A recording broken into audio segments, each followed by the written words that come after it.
Assalamualaikum Teacher Yun. Waalaikumsalam Teacher Susi. Terima kasih loh sudah meluangkan waktu. Sama-sama dengan senang hati. Tadinya saya mau ngajak ngobrolnya di ruangan, tapi kenapa Teacher Yun mengajak saya di luar sini? Ternyata enak.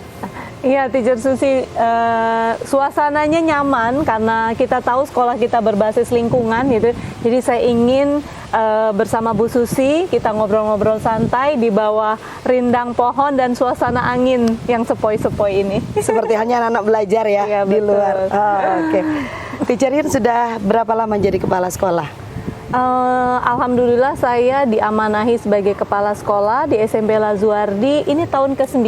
Masya Allah. Masya Allah, Kalau jadi guru sejak 2005 berarti total sudah 18 tahun saya bersama Lazuardi. 18 tahun jadi guru, 9 tahun jadi kepala sekolah. Jadi separohnya sudah jadi kepala sekolah. Betul. Teacher Yun, dalam masa waktu 18 tahun, 9 tahun jadi kepala sekolah, pasti ada proses pengambilan keputusan Betul, yang sering dilakukan ya.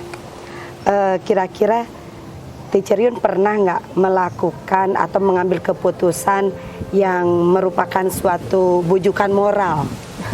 Wah, kata bujukan moral.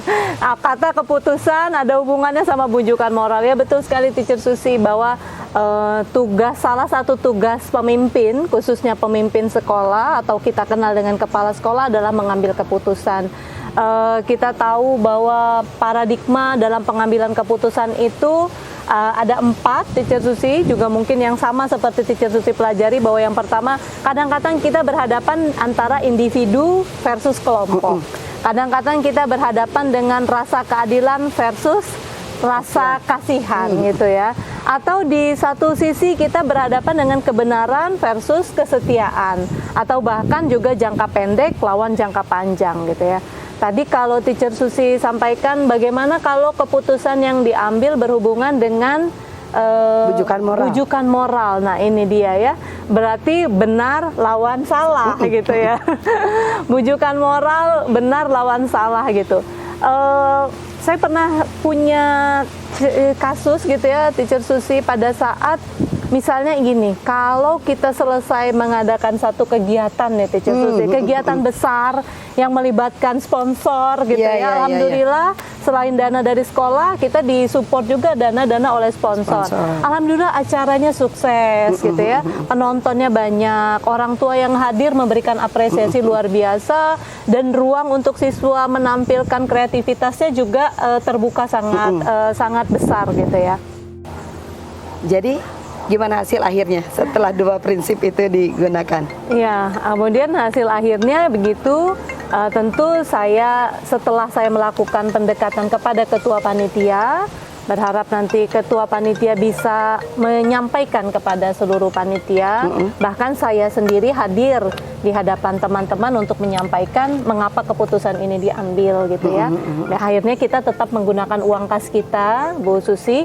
Ada sesi makan-makan, tapi makan-makan yang bersama siswa dan seluruh panitia bahkan komite sekolah. Kalau itu karena memang ada di dalam proposal. Ya, biasanya kita akan makan-makan bersama siswa, orang tua, bahkan seluruh panitia lintas unit yang terlibat gitu ya. Kita akan makan-makan di sekolah.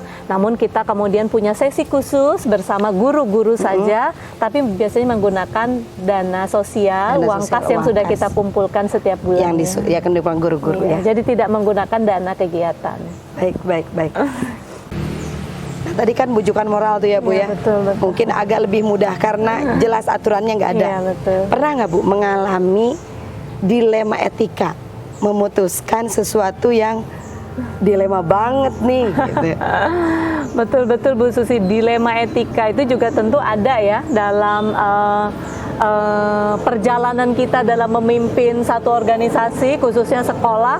Dilema etika mungkin paling banyak kita temui ya Bu Susi, karena benar versus benar. Ini sulit sekali rasanya ketika harus memutuskan sesuatu yang benar dengan alasan yang benar juga gitu ya. Namun terkadang sekali lagi kita punya azas tadi ya, berdasarkan peraturan. Biasanya kita memang kembali ke peraturan itu hasil akhirnya, tapi proses untuk sampai kembali ke peraturan itu biasanya banyak proses yang kita lakukan gitu ya. Kalau boleh tahu kasusnya seperti apa Teacher Yun? Kasus yang pernah saya hadapi gitu ya, bahkan sampai berakhir kepada keputusan yang sangat sulit gitu ya, pemutusan hubungan kerja, itu kasus misalnya seperti ini Bu Susi. Kita tahu bahwa aturan di sekolah kita, jam kerja guru itu kita mulai dari pukul 7.00 sampai pukul 4 sore 00 gitu ya. Kemudian semua guru sudah tahu, diharapkan semua mematuhi kesepakatan itu karena itu sudah jadi aturan baku gitu ya. Ada satu guru mengalami keterlambatan yang cukup tinggi, jadi ya setiap bulannya. Bu Susi juga tahu, Teacher Susi tahu juga bahwa toleransi kita dalam setiap bulan itu 20 menit. Nah ini lebih dari 20 menit. Dan tingkat intensitasnya cukup sering. Biasanya kita memberikan toleransi kalau 3 kali saja dalam 1 bulan. Nah, sementara ini secara intensitas lebih dari 3 kali dan secara kualitas atau jumlah menitnya juga melebihi dari 20 menit toleransi tadi. gitu ya. 1 bulan pertama biasanya hanya saya panggil dulu saja Bu Teacher Susi, biasanya saya lakukan coaching gitu ya, melakukan coaching atau kegiatan terbimbing pada guru gitu ya. Saya menanyakan dulu alasannya apa gitu lah kan ya. Saya tanyakan alasan terlambatnya apa. Ketika intensitas lebih dari 3 kali dalam 1 bulan itu biasanya akan mempengaruhi kinerja kan ya. Karena ada anak-anak yang harus menjadi tanggung jawab kita, yang harus kita sudah layani sejak awal gitu ya. Karena tingkat intensitasnya tinggi, tentu ini akan mempengaruhi kinerja dan juga pelayanan kepada anak-anak. Oh, jadi Teacher Yun mengidentifikasi ada orang-orang yang terlibat di dalam kasus ini, Iya, bukan hanya si guru dengan sekolah saja, Iya, tapi ada siswa. Ya. Tentu ada siswa yang akan menerima efek negatifnya dari seorang guru yang terlambat. Baik. Ini harus kita lakukan coaching, saya lakukan coaching atau pembimbingan personal kepada guru tersebut untuk menanyakan alasannya apa. Setelah mendengar alasannya, nah di sini akan muncul nih rasa peduli ya, rasa kasihan ya Teacher Susi gitu loh ya. Empati keluar. Iya, empati keluar karena kita juga tahu kebetulan misalnya guru itu juga adalah ibu dan ayah di rumah yang punya tanggung jawab anak-anak dan punya tanggung jawab terhadap keluarga juga gitu ya. Tentu biasanya masalahnya adalah masalah di keluarga. Ada tidak punya asisten rumah tangga misalnya, atau pada saat itu suami sedang tugas keluar kota sehingga tidak ada yang harus membantu gitu. Ketika mendengarkan alasan tersebut, biasanya kita akan bantu dengan memberikan solusi-solusi dulu nih Teacher Susi gitu loh kan ya.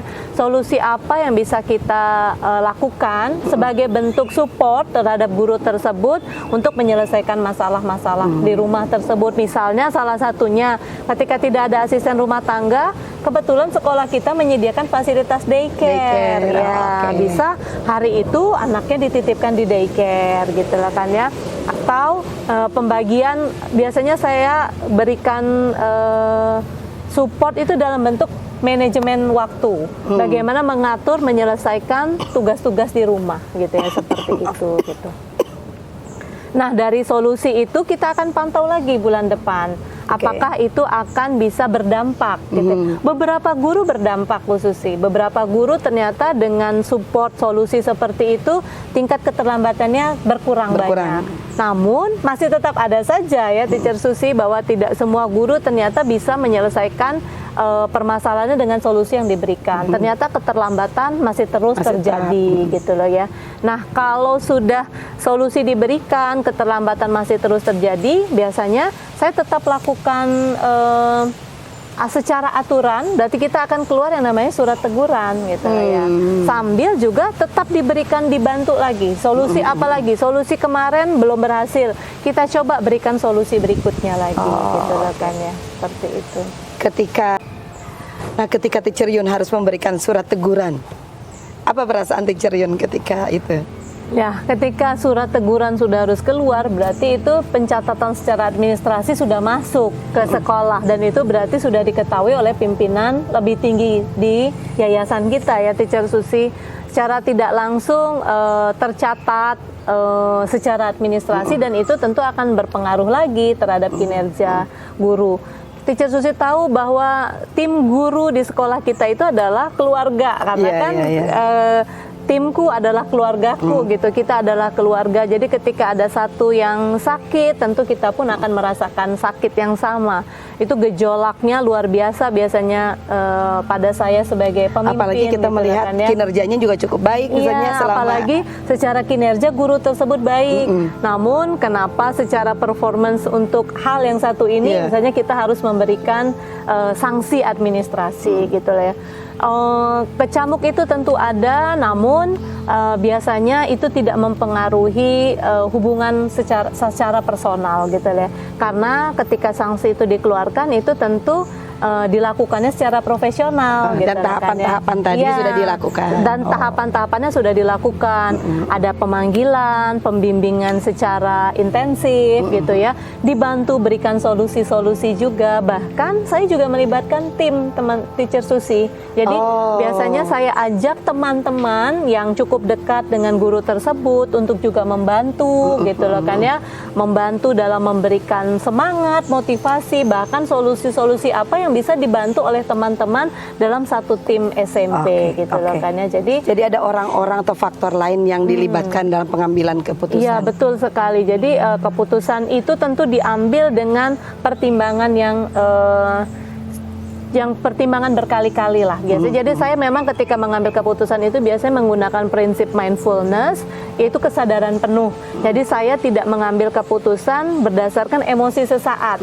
Ketika mendapatkan laporan total keterlambatan langsung ambil keputusan, reaktif, tidak, ya. tidak reaktif. Biasanya tentu dengan proses-proses yang dilakukan. Jadi ketika sudah itu terjadi, ya ada rasa sedih tentu ada, tapi profesional yang harus kita junjung tinggi ya Teacher Susi ya. Ada nggak satu tantangan besar ketika memutuskan tuh kok berat banget gitu? Ada keputusan besar banget, pernah nggak Teacher Yan? Pernah sekali Teacher Susi, ketika kasus keterlambatan itu berulang-ulang terjadi karena kita prosesnya panjang, mulai dari surat teguran, lanjut surat teguran 2, berlanjut ke surat peringatan gitu, sampai akhirnya kalau sudah harus sampai peringatan 3, berarti itu kartu merah yang keluar. Berarti kita sudah tidak bisa bekerja sama lagi. Terjadilah pemutusan hubungan kerja. Aduh, berat tuh ya. Itu berat, prosesnya juga tidak sebentar gitu ya. Tidak hanya saya yang mengcoaching atau membimbing guru tersebut, saya sendiri perlu di-coaching oleh pimpinan kita yang lebih tinggi. Jadi saya juga berdiskusi intens dengan pimpinan yang lebih tinggi. Solusi-solusi apa yang bisa diberikan sudah melibatkan pimpinan yang lebih tinggi gitu loh kan ya prosesnya. Sampailah keputusan terakhir final, kartu merah yang keluar. Dan itu luar biasa, bukan hanya kecamuk dalam hati gitu ya Teacher Susi, itu satu mempengaruhi psikologis saya cukup besar itu ya, karena saya harus kehilangan satu guru yang punya potensi sangat baik gitu ya, tapi di sisi lain saya juga harus menegakkan aturan karena ini akan menjadi contoh dan stigma juga untuk teman-teman satu tim atau karyawan lainnya juga. Setelah diputuskan, nggak enak hati, ada nggak sih evaluasi? Kok kayaknya evaluasinya atau refleksinya tepat atau kurang tepat? Ada nggak perasaan seperti itu? Ya betul, jadi ketika keputusan final sudah diambil, itu bukan berarti masalah selesai begitu saja ya Teacher Susi. Bukan berarti langsung plong gitu. Justru dengan keputusan itu diambil, akan muncul tantangan-tantangan baru gitu loh kan ya, karena tentu secara tidak langsung itu akan mempengaruhi suasana kerja di tim gitu loh ya, menimbulkan kecemasan juga kepada anggota tim yang lain. Jangan-jangan nanti bahwa ternyata sekolah ini serius gitu loh kan ya dalam menegakkan aturan, dan itu juga jangan-jangan suatu saat saya yang akan ada di posisi tersebut. Jadi ketika keputusan itu diambil, tentu saya perlu memikirkan psychology safety istilahnya, bahwa kenyamanan psikologis tim yang masih ada gitu lah kan ya. Bagaimana menguatkan semuanya bahwa aturan itu dibuat memang dengan pertimbangan yang sudah cukup matang. Dan jangan khawatir, ada proses sampai keputusan akhir itu diambil gitu ya. Dan bagaimana juga menguatkan semua tim bahwa kita harus saling bantu, saling support, dan menyampaikan kepada mereka bahwa jangan segan-segan ketika ada masalah untuk dikomunikasikan. Dan jadi evaluasi itu selalu ada, ya, betul. namun karena langkah-langkahnya sudah dilakukan dengan baik, dengan pertimbangan yang matang, penyesalan itu tidak terlalu berlarut-larut ya, meskipun secara personal mungkin nggak enak ya. Ya betul sekali Teacher Susi. Jadi perasaan itu harus kita harus kita segera recovery gitu lah, karena tidak boleh berlarut-larut karena keputusan sudah diambil dan kita yakin bahwa keputusan itu berdampak juga untuk orang banyak, terutama untuk siswa, karena komitmen utama kita menjalankan pendidikan adalah memberikan pelayanan terbaik untuk siswa. Gitu. Oke. Jadi teringat kata Pak Nadiem, keputusan bisa diambil kalau itu memberikan manfaat untuk siswa. Ya, jadi yang pertama itu. Teacher Yun, satu pertanyaan terakhir. Adakah Teacher Yun punya jadwal rutin gitu ya, cara menangani keputusan yang melibatkan dilema etika? Ada nggak? Ada, tentu saja ada Teacher Susi, karena dilema etika ini kasusnya tidak hanya satu tentu ya, belum kasus-kasus yang lain. Ini tadi yang diceritakan yang agak-agak yang sampai berakhir ke keputusan PHK, final gitu ya. Belum yang misalnya masalah administrasi guru, Teacher Susi, bahwa kita tahu bahwa sebelum melakukan pembelajaran di kelas tentu guru harus menyiapkan perencanaan gitu ya, atau hal-hal kecil lainnya gitu ya. Nah, tentu jadwal pendampingan, jadwal coaching ini harus kita siapkan secara terjadwal gitu ya.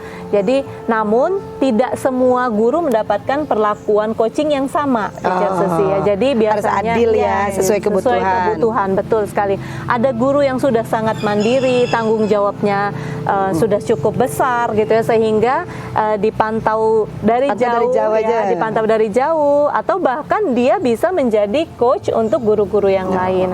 Namun untuk guru-guru yang masih membutuhkan support sangat besar gitu lah ya, biasanya saya menjadwalkan intensitasnya yang lebih sering, lebih rutin kepada guru-guru tersebut. Jadi penjadwalan coaching atau pembimbingan guru untuk menghadapi masalah-masalah ini gitu ya, menyesuaikan dengan kemampuan dan kebutuhan guru tersebut. Baik.